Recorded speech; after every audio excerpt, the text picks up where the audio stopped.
the Bronx was ground zero pretty much for all the elements.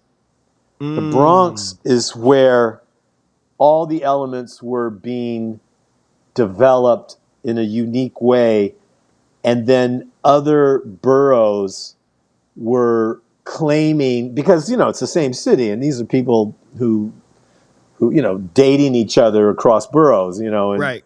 and getting, people know each other. They're, just because you lived in Manhattan doesn't mean you didn't go to Brooklyn for parties, or just because you lived in Brooklyn doesn't mean you didn't travel to the Bronx to go into the train depots to get up and write. Yeah.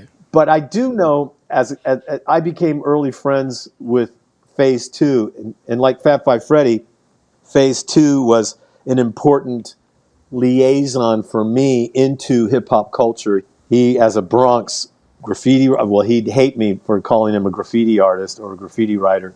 He always preferred the term aerosol art. He never used graffiti. He hated that term. Yeah, I'm talking a lot here, man. I'm sorry. I have so much to tell you. I tend to not leave space for you, but yeah, just interject anytime. I'm excited to hear you talk, and I don't want to interject too much because, again, the stuff that you're saying is like firing my brain in so many ways. Like even when you were talking about just talking about the different boroughs, like it reminded me of KRS-One, The Bridge Is Over, where he says Manhattan keeps on making it, Brooklyn keeps on taking it, the Bronx keeps creating it, and Queens keeps on faking it. I know that was like a diss song targeted at Queens, but Right. he kind of laid out that, like when you said it was being, all the disciplines were more or less being honed and sharpened in the Bronx, it sort of was like an export of the Bronx in Yeah, a but way. what I was going to say, though, about Phase, I can remember a time when Phase 2 told me that he felt, and I listened very closely to anything Phase said, he felt that some of the most important writers were really coming out of Manhattan. I can remember that.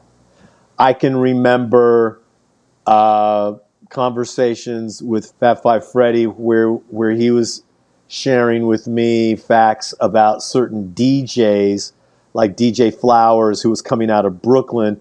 There was the Disco Twins coming out of Queens, who were pioneers with certain sound systems.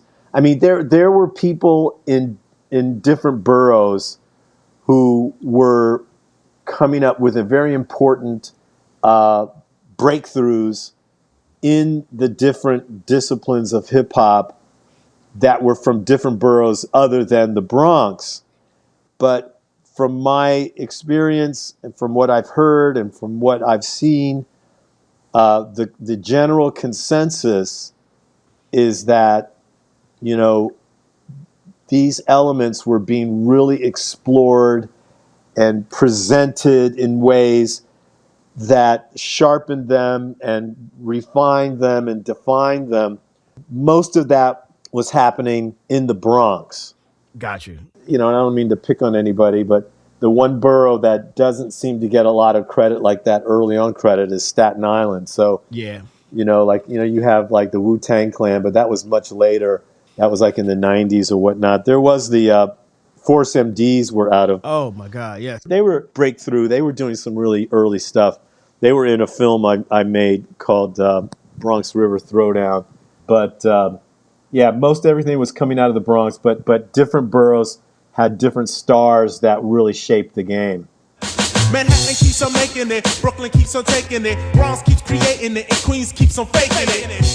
From Fab Five Freddy to Martha Cooper to Henry Chalfant, that's Yeah, and I was going to just also mention another person who was very much a part of that connection of rubbing shoulders together. The uptown and downtown scene was Charlie Ahern, who was Charlie Ahern. Fat Five Freddy's partner in making Wild Style.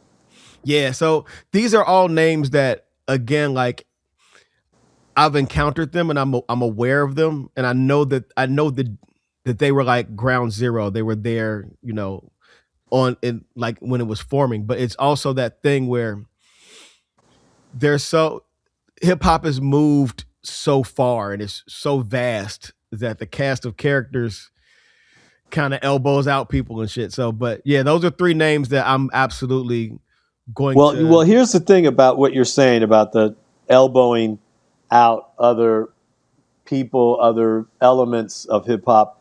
That's very important to say, and it gets to the root of a couple of issues.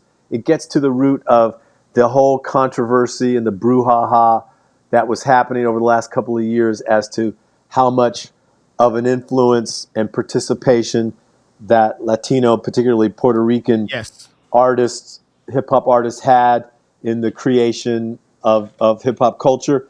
It gets to the issue of of the elimination or the kicking to the curb of all the other elements of hip hop other than rap. Yes. What had happened in the late 80s or the mid 80s by people like, the Russell Simmons of the world and the, different labels that were putting out music, they realized very early on, and they were correct, that these other elements, writing, breaking, turntablism, didn't make the money that rap did. Yeah. And so they got discarded by the labels. The labels focused on the rappers. And if you could produce as a DJ, then maybe you'd be brought along. Yeah. But if you couldn't produce music, if you didn't know how to work in the studio and all you knew how to do was scratch and play records on turntables and mix records on turntables, you got left behind. The breakers got left behind. The graffiti artists got left behind. And what happened was that the labels said the only thing that's important are the rappers because they make the money, and that's hip hop. It got subverted because when you think about it, Right. like it used to be the rapper was in service of the DJ and the DJ was the center of the thing.